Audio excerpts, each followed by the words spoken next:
All right, welcome to the Dental Marketing Secrets Podcast. This is episode 126, titled The Data You See versus the Data You Don't See in Your Practice. And, I just wanted to touch on the challenge that a lot of practices face because of their system that they have. Their practice management system doesn't show all the data when it comes to looking at your practice from a marketing lens. You don't have insight into everything. And that can cause some really big confusion. It can cause you to jump ship when you don't need to. It can cause a lot of frustration. And really, to give you an idea, this happens a lot in marketing. When you have a campaign running, you're looking at the data, you're looking at your numbers, especially what you can see in the practice management software. And that only tells you a fraction of what's really going on. You might see, okay, this month, man, we are really down in new patients.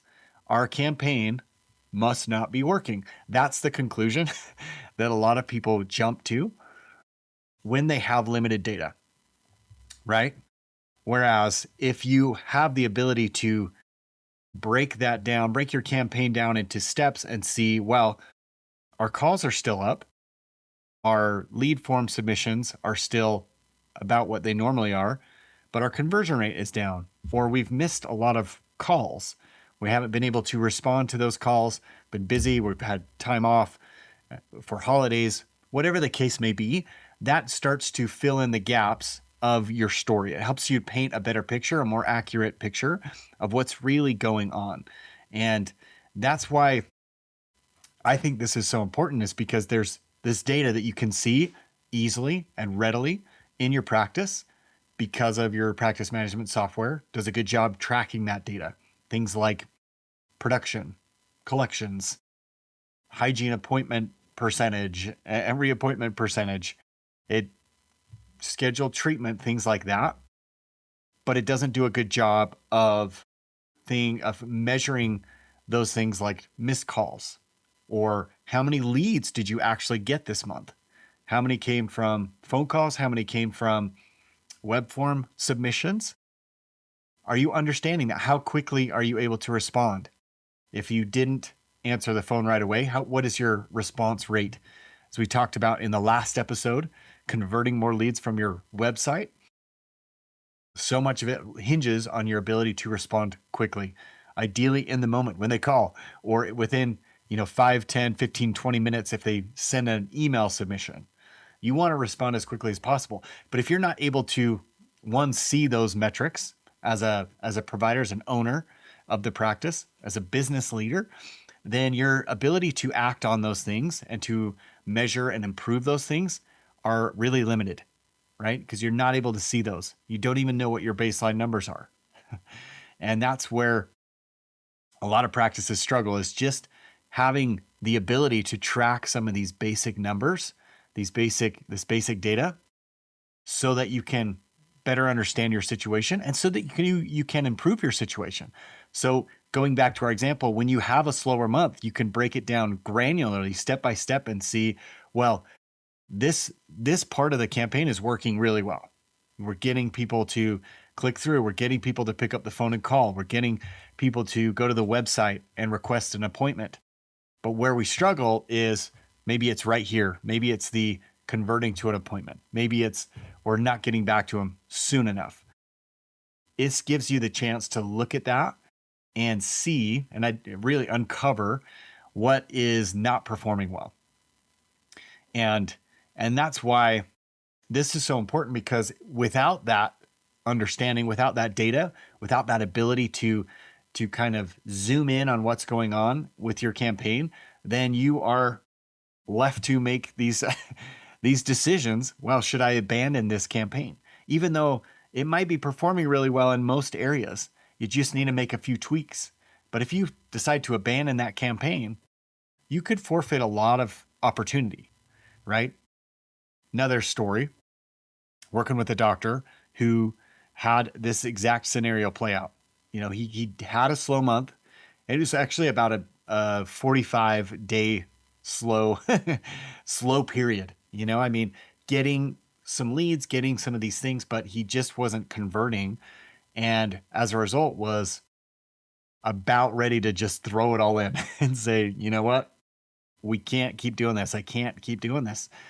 And long story short, we evaluated, we were able to dive in and see, okay, we're getting the click-through rates fine. It's actually above average. So that's good. We're getting people to click through. In his case, he was running Google ads, Google search ads. He was running ads on Instagram as well. And both of the data sets from there were positive. They were on track with what they've been in the past. So that was good. We knew that was working. He was getting the phone calls. He was getting people to pick up the phone. And as often is the case too with social media ads, he's getting web form submissions. He's getting people that send in their information requesting a consult, but it just wasn't lining up in terms of people coming in and converting into a new patient appointment. And so after we were able to go through that with him and show him that, hey, this is what's happening, this is what we're seeing, and it's still good. It's just give it some time. We could have reassured him that it will write itself out. And sure enough, it did. Within the next month, actually, it started to turn around. And with the next a few months, he had some really big cases come from that. He's some veneer cases, some of which were, I want to say, over 35,000 a piece. And so it started to get better fairly quickly. But the point of this story is that oftentimes when you lack that insight into the various aspects of your campaign, some of that data that you're not seeing, then it's easy to jump to conclusions. And as a result, that's why a lot of practices flounder. They're not tracking some of this data. They don't have visibility into that data. And as a result, they jump ship all the time. They start a campaign, they run it for 30, 60, 90 days, and it doesn't perform like they expected just because they're only looking at a limited set of data, and they stop doing it. And it's funny, I was talking with another doctor and just the other day, and he commented on how so much of this is just consistency. And I couldn't agree more. It's just continual effort, doing this again and again, putting in the effort to look at the data, understand what that means or what it's implying, and really trying to piece together that whole story and then act on that. What can you do to improve it? What can you do internally as a team to prepare yourself better to receive new patients, to make it easier for them to come in? Or how do we adjust our messaging based on what we're hearing from patients? All of that data, it's really a feedback loop, is when you look at it that way, it makes it so much easier and your chances of success go way up. But if you're just stuck on this limited data set that your practice management provides you with, you're going to struggle most likely, just because you don't understand the full picture. Okay, so what is some of the data that you need to track? And I just like to keep this simple.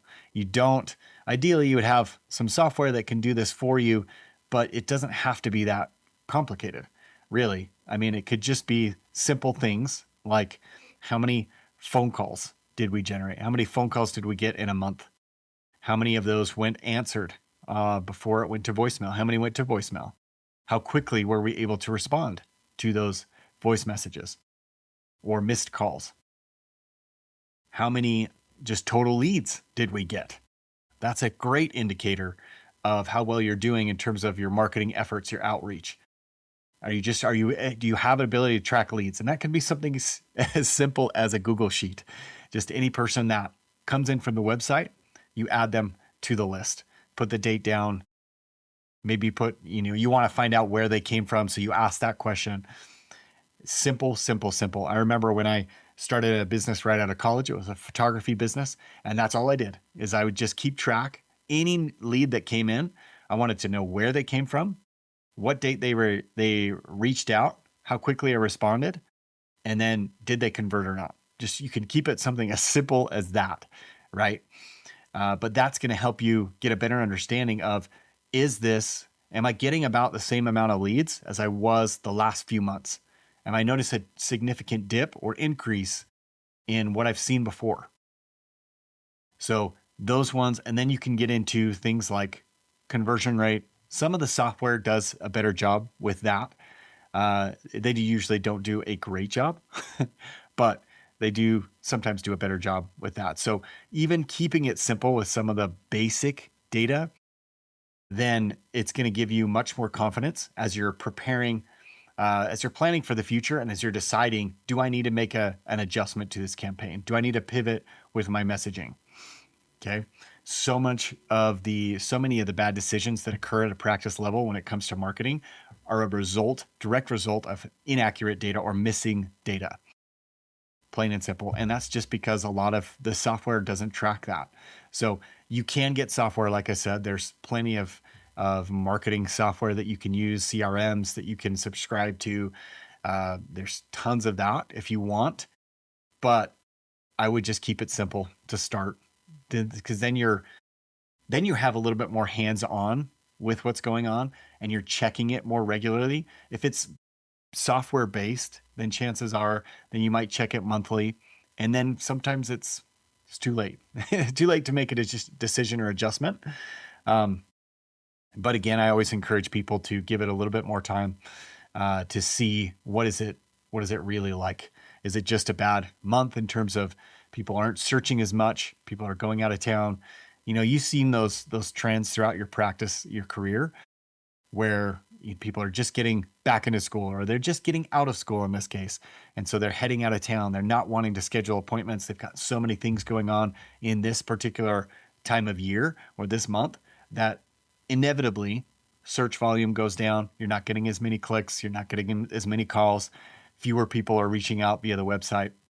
And so you've got to look at those too. So you take the data that you can get access to, that you can control, and then you look at also your past experience. Is this something that jives with what I've seen in the past to make the best decisions possible, right? So the bottleneck really is often hidden in the data that you're not measuring, you're not seeing. So just keep a basic Google sheet to start. Have your team track this every single week. I mean, it should be used daily, just as calls come in, as leads come in from the website, things like that. You want to track those things. You want to track number of calls. You want to track missed calls, number of missed calls, how quickly you were to respond to those missed calls, how quickly you were, just number of leads total, where they came from. You want to track your response rate to those leads that came in. And then just, did they schedule an appointment or not? Okay. And then how many times you follow up. You could keep adding on this, but just start small. I know I just rattled off a bunch of things, but if you keep it on one sheet, it's really, really basic. Missed calls, or total number of calls, missed calls. How quick did you respond to those missed calls? How many leads you got? Where did they come from?